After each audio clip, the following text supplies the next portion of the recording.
செய்திகள் தொடர்கின்றன.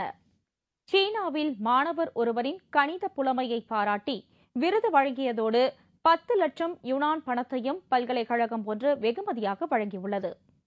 சீனா சாங்ஷா நகரில் உள்ள பல்கலைக்கழகத்தில் லெயுலோ என்ற 22 வயது இளம் மாணவர் கணித ஆராய்ச்சி பட்ட வகுப்பில் படித்து வருகிறார்.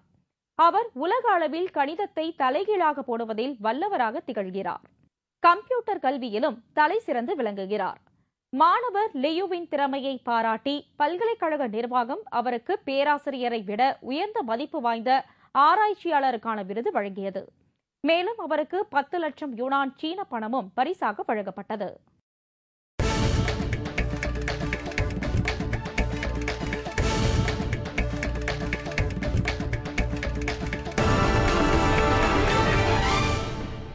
ஆசிய கோப்பை கிரிக்கெட் போட்டியில் பாகிஸ்தான் அணி வங்கதேசத்தை வீழ்த்தி கோப்பையை கைப்பற்றியது. வங்கதேச தலைநகர் டாக்காவில் நடைபெற்று வரும் ஆசிய கோப்பை கிரிக்கெட் இறுதிப் போட்டியில் டாஸ் வென்ற வங்கதேச அணி பாகிஸ்தானை பேட்டிங் செய்ய அழைத்தது. பேட்டிங்கை துவங்கிய பாகிஸ்தான் ஆரம்பம் முதலே தடுமாற்றத்துடன் ஆடியது.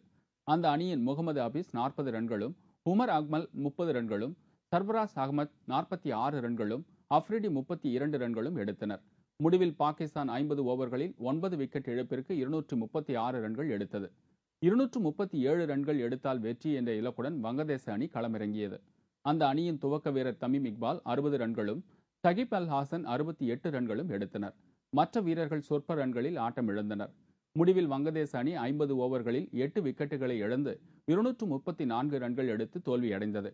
இறுதியில் 2 ரன்கள் வித்தியாசத்தில் வங்கதேச அணியை வீழ்த்தி பாகிஸ்தான் சாம்பியன் பட்டத்தை வென்றது. Into the block hole, great bowling. Yes!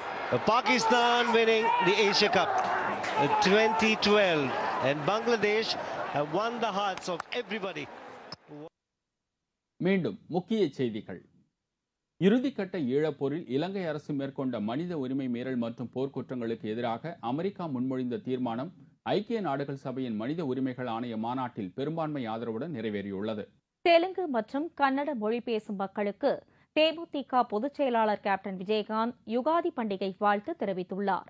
Kudankulam அணு உலைக்கு எதிராக 5வது நாளாக சாகும் வரை உண்ணாவிரதம் மேற்கொண்டு வரும் உதயகுமாரை கைது செய்ய மேலும் போலீசார் குவிக்கப்பட்டுள்ளதால் கூடங்குளத்தில் பதற்றம் அதிகரித்துள்ளது. கர்நாடக மாநில முதல்வராக மீண்டும் தாம் பதவியேற்பது உறுதி என்று எடியூரப்பா தெரிவித்துள்ளார். இத்துடன் செய்திகள் நிறைவடைந்தன. மீண்டும் செய்திகள் பிற்பகல் 1 மணிக்கு. வணக்கம்.